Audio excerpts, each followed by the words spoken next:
The way you treat your digestive system, Holmes, it's a wonder you haven't done yourself some serious damage. Watson, while I'm only too pleased when you call here so early in the morning, I would be grateful if I could finish eating before you begin to scold me. You're such a trial to us. Your family doesn't deserve the friendship of doctors. Your grandfather with that insidious drug-taking of his, your father with his smoking almost every waking minute. Well, still he managed to cough on into his mid-70s. Yeah, and then you. For weeks you live on nothing but coffee, which one of these fine days will give you palpitations of the heart. Oh, no. I mean, yeah, and then suddenly you go to the opposite extreme, sitting down to a breakfast that could feed 4 people. Oh, I'm sorry. Do help yourself to toast. Oh, so thank you. Yeah, with goodness knows how much cholesterol in it. I despair of you. I really do. I might be forgiven for the same reaction about you. You're always telling me to apply myself more, but you appear to have forgotten that when I have no project to engage my mind, I have very little enthusiasm for food. When my interest is aroused, however, my appetite returns, so I indulge it, and then you tell me off. It really is most unreasonable of you. Ah, a project, eh? I knew it. The Samuelson diamonds. What about them? You've been called in to help recover them. What can I do that can't be done by all the resources available to Scotland Yard? After all they have to do is to find a naturalised Hungarian with the top of his left index finger missing. Hungarian? There's been nothing about that in the reports. I know, it takes them a little time, but they'll work it out. They don't need any help from me. So, this is some new case that hasn't reached the papers yet.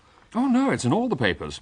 It's the excavation of the Roman remains down by the river. Remains? It seems to confirm what I've always believed, that the name Garlic Hythe, far from being a place where garlic was unloaded and sold, is really a corruption of Gralictus, meaning raised on gralli or stilts, so that... I don't believe it. Oh, that's certainly what Gralictus means. Holmes, every time my back is turned, you're off on some new tack.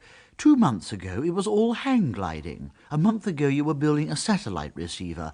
And now it's archaeology. Philology, actually. Well, it's not good enough. Do you think your grandfather went to the trouble, late in life, of establishing the Holmes line for you to neglect your calling? Establish the Holmes line? You make my family sound like a railway. My dear Watson, you must be by now the only person in the world who believes that the profession of consulting detective is not a dead one. Not at all. What about all these people who write to you every day? They are the least successful in our society, Watson, who approach me merely to boost their low morale. A young lady wants to locate a young man so she can bring about a paternity suit. An old lady wishes to recover a missing poodle, and so it goes on. They want a lost property office, not me. Just a minute, Holmes.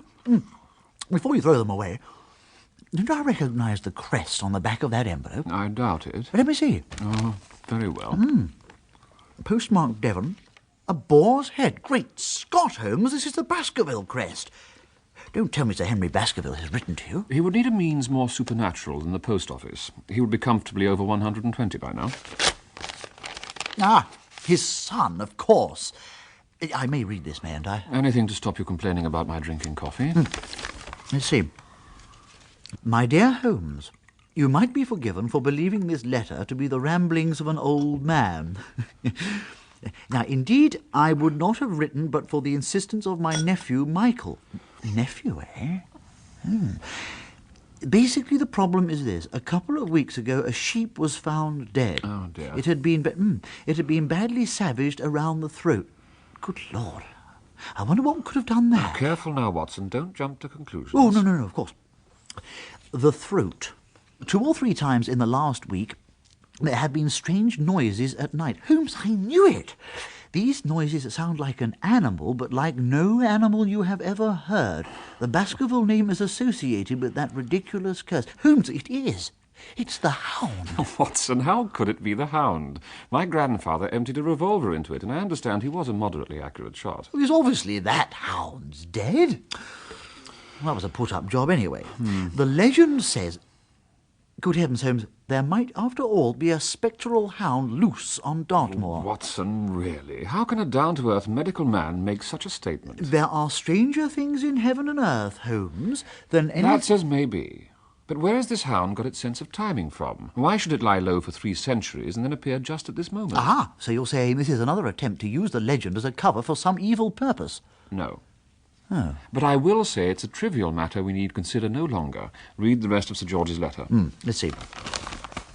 There is probably some simple explanation. But they're a superstitious lot down here, and this thing might get out of hand. But I leave it to you to decide if you can spare the time to look into it. Well, of course you will. Nothing is further from my mind. But Holmes, think of your reputation.